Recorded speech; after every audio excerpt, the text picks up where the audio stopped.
Hello! Welcome to another of my pipe smoking videos, and joining me is the lovely Julia. Hello! As you can see, I'm not at home today and we're not out in the woods, which we did the other day, a couple of weeks ago now, which was lovely. And we're actually away, so the chances are I'm editing this on the fly when we go. So if, who knows what might happen, it might rain, there might be a thunderstorm, people might start walking up behind us. We're actually at an event. I will tell you all about that, a bit about the house, a bit about why we're here in a moment. But first, it's a pipe smoking video. So, we're smoking pipes. What pipe are you smoking, Julia? I'm smoking Bert. Yes. Lovely one given by Albert. Now, Albert, I should say, has sent something in the post to me, another pipe. I have yet to see it because we've been away this week, and my son Billy has picked it up from the little box that we have outside the house, and he says it's arrived, or at least that's what he thinks arrived. So sorry I can't show everybody this week. So that will have to be saved for next week. So I'm going to smoke the other pipe that Albert sent those times ago, and this is the Briar pipe from Peterson's with the silver. It is silver. We weren't sure, were we? Yeah, we weren't, but it is silver. It is silver, a little band round there. And it's, I don't know how old it is, but it's a lovely pipe. I have actually been smoking it whilst we've crept away from the event. So the next question is, what are we smoking? And today, we're smoking something called Consummate Gentleman. And I thought Consummate Gentleman, and ladies of course, Gentle lady, yes. would be appropriate for such a magnificent background. And there is such a consummate gentleman and gentle lady right there on the tin. Yes. Probably won't be able to see that, but... So I'll let Julia load up first of all, and I'll tell you a little bit about what we're here aiming to do, or what we have been doing rather. We've been doing all sorts of bits of filming and talking, and so we might be a bit tongue-tied. It's been the end of a long week. So firstly, we're in Cheshire, which is in, for those people abroad, it's in the, never eat shredded wheat, the northwest of England. It's just below Liverpool, the county of Cheshire, in a town or village called Cranage. Yeah, Cranage. Cranage. And this is a beautiful hotel, the De Vere Cranage Estate. And the De Vere Cranage Estate, we found out, mentioned, it wasn't De Vere back then, that's just the name of the original family that had the hotel chain. It's probably now a big chain of hotels. But the Cranage Estate is mentioned in the Domesday Book. So back in the 10th century when the Normans invaded.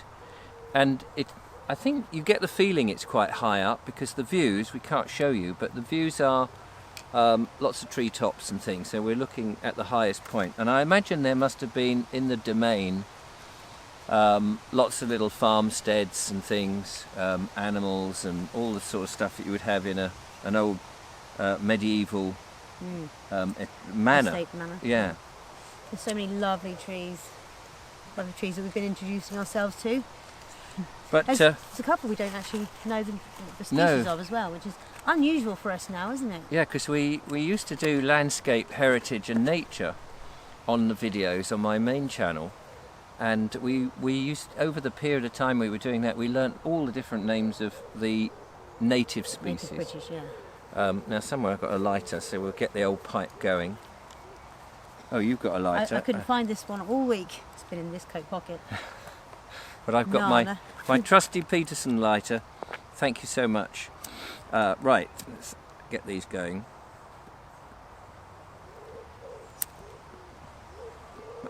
We can hear, you probably hopefully can't, the M6 is not too far away. And a train. But there is a wood pigeon. There's a wood pigeon, and there's a bit of whistling coming from the house. Anyway, in the 17th century, so I presume there was a family who lived here all that time, and then in the 18th century, I think it was Chris Wyatt, an architect, put the frontage, changed the house, and is what we see today here. But in the 19th century, it was still up up until then, it was still presumably a private house, probably had horses and carriages and all of that sort of thing, and consummate ladies and gentlemen arriving, looking ever so divine and beautiful. But in the 19th century, the family obviously sold it, and it became a lunatic asylum. Good to know we're in the right place. And so one imagines the ground, of course, was a bit bigger.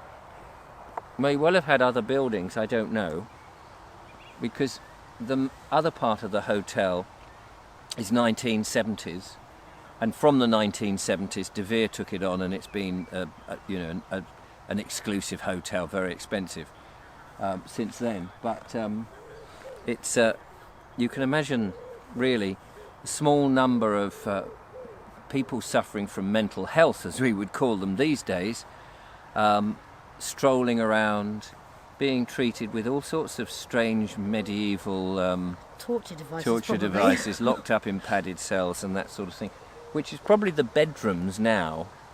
So who knows if anybody has seen something in the night. Or if anyone's been poked. Poked. Now, I was poked, wasn't I? I was poked the other day. Last night. A mysterious poking. Something just nudged me. Just outside up there. Oh, yeah. It's just there, right outside the particularly old bit. Now, I'm not usually... you're the one that sort of sees things. Julia can sort of... Not so much see it, I sense them. Sense something extrasensory, or, what would you call it? Mystical, metaphysical, whatever you want to call it.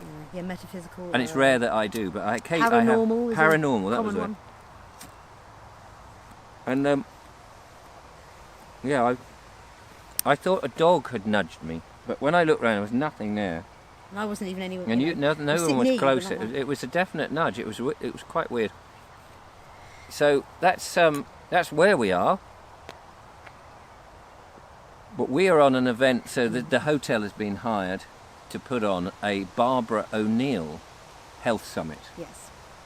Now, those people who don't know who Barbara O'Neill is, how would you describe Barbara O'Neill?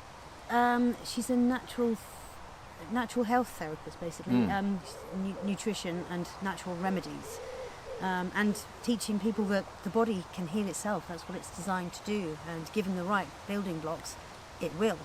Now, she's Australian, and with her teaching, it kind of goes against the pharmaceutical industry's approach. She's anti-vax vaccination. That's the children's vaccination and the big COVID one, which I have to say we're pretty much now in our learning against all of that ourselves.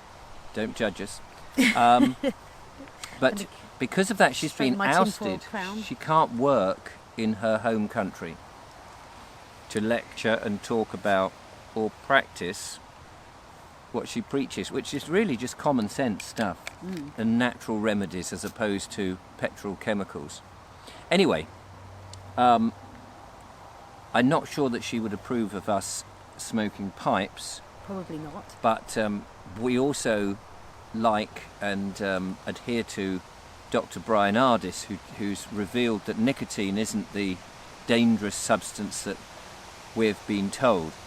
So again, we're beginning to realise, and my main channel talks about this a lot, that a lot of the stuff that we are told is not necessarily so. But anyway, we'll leave that.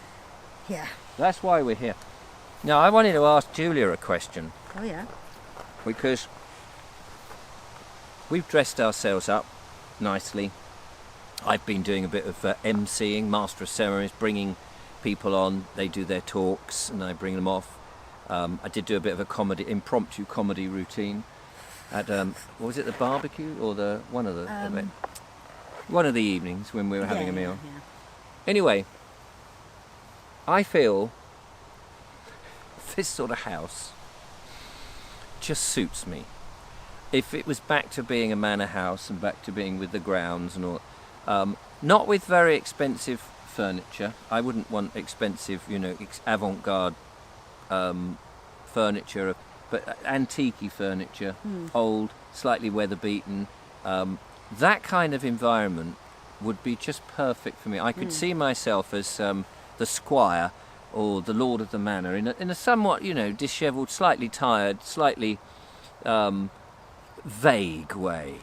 And I want to ask Julia if this sort of house would be what she would like to live in, or what your preference would be. Well, obviously, I love this sort of thing, but unfortunately, where it was an asylum for so long, a lot of the original stuff is gone. You know, like there might have been wood panelling and things like that. That's all gone, and any little bits of, like you say, the antique furniture, the old wooden benches and things. Yeah. And all of that's gone, and it's all modern furniture and things in there now. So, but yeah, so something like this, but with maybe slightly older, with medieval. So you don't mind the sort of grandeur state of the, the size of it? Because some people say, it's too big, it'd be too much, I couldn't go around with the vacuum or the brush. Was that a drop of rain? It might have been. I mean, I'm not too proud to live in a caravan. No. Something like this would also be nice. I'm not too fussed, as long as I have the love and of the people and animals. Your friends and family. Yeah, and exactly. Because it would be lovely to come out of a morning and see the sheep on the lawn, the cows on a field over there, and then go and put your boots on, put your gloves on, go and milk the dairy cows, go round the back. Well, this is actually the back. This is the back. This is the back. The front is busy with cars coming and Tradesman's going. entrance, see. But this, we're in sort of the garden, and it slopes away. It's very lovely.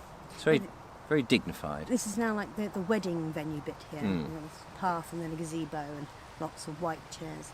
In fact, we're sitting on some. But yes, I would love to, if I could come again as a sort of lower aristocratic type of, in terms of inheritance. I don't like the sort of, snobbery, entitlement, all that kind of thing. But just to have a lovely place, because you could run wonderful events. Pipe Smokers Convention would be a good thing to do.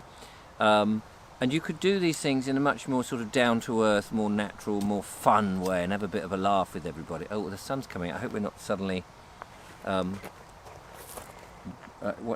thing I worry about all the time is the Exposure. overexposure. Because it's not... I don't like doing things on automatic. I like things to be manual in my photography as such. But there's something about this that just... I don't know, for me it kind of resonates. I like the solidness, the stoneness. I like the size of it. I like the privacy. Isn't it? I like the fact that it's away from everybody else, that you can just come out into the garden and meditate, cogitate, smoke your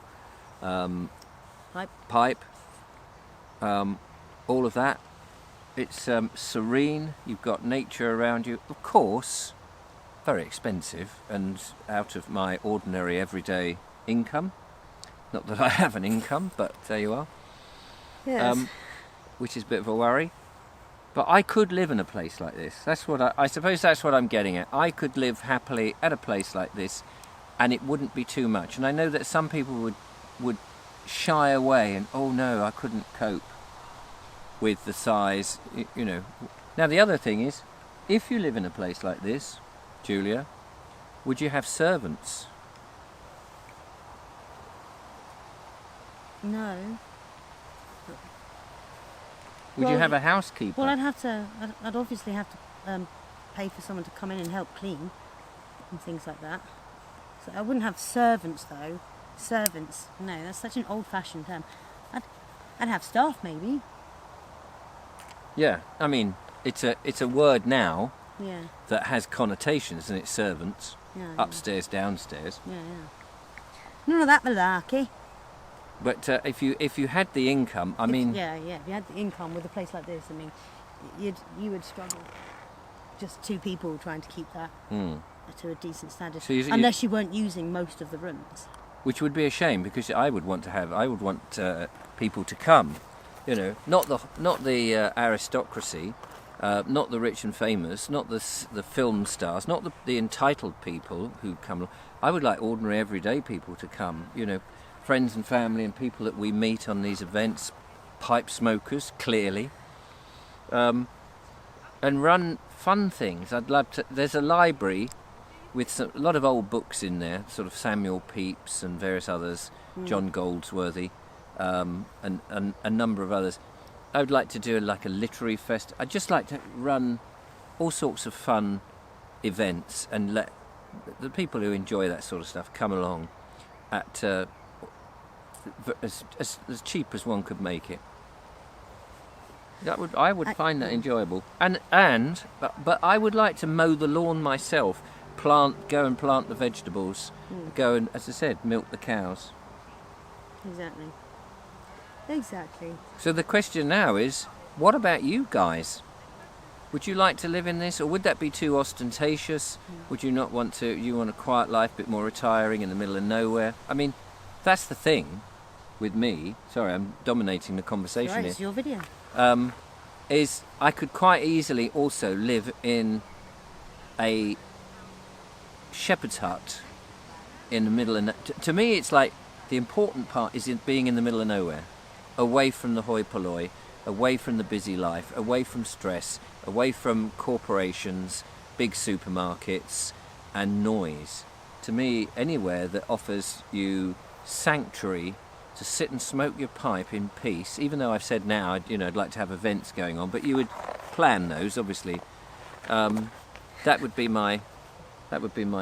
my necessity of life. Yes. Just wanted to point out quickly, that noise, if you hear it, is my trousers. It's not the chair. Well, it's my trousers on the chair. Oh, see. But as in, it's not a biological noise. If you see my meaning. I'm a lady, apparently. No, I am a lady. You are a lady. Well, female, anyway. I don't know why you were worried that anyone would think anything other than it was just erroneous noise. Behind me is a... Listen to this. I'll go out of focus, but Julia will talk.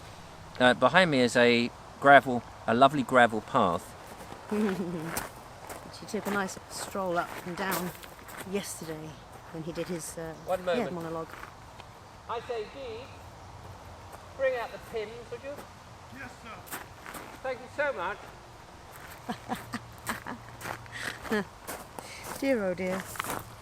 Anyway, friends, we probably waffled on a bit long, but we thought whilst we were here with such elegance behind us, we couldn't resist to do our pipe smoking video in such a wonderful place. We don't get that many opportunities, do you? No. The sad part is, of course, there's no smoking inside. Whereas if this was my place, you definitely would be able to sit back and smoke. Room. At least in one room. I would have smoking in any room. But people. I might have one in a room. Fantasy world, yeah. In one room that people would not smoke in, just to keep those that are not bothered. Oh, well, I've got kids, so we won't be smoking in the house. Until next time, thank you for watching. We will now go and have a domestic. 5 minutes or 10 minutes? We'll 7. find out. We'll let you know next time. Take care, and we will see you next week on another exciting pipe smoking video. Who knows where we'll be. Till then, bye-bye. Catty bye. Now, because this is not edited and what have you, I've got to now do the business of turning off the camera and try and make that as elegant as possible. So I tell you what we'll do. You go that way, and I'll go this. Okay, and we'll leave you with the house. Toodle pip.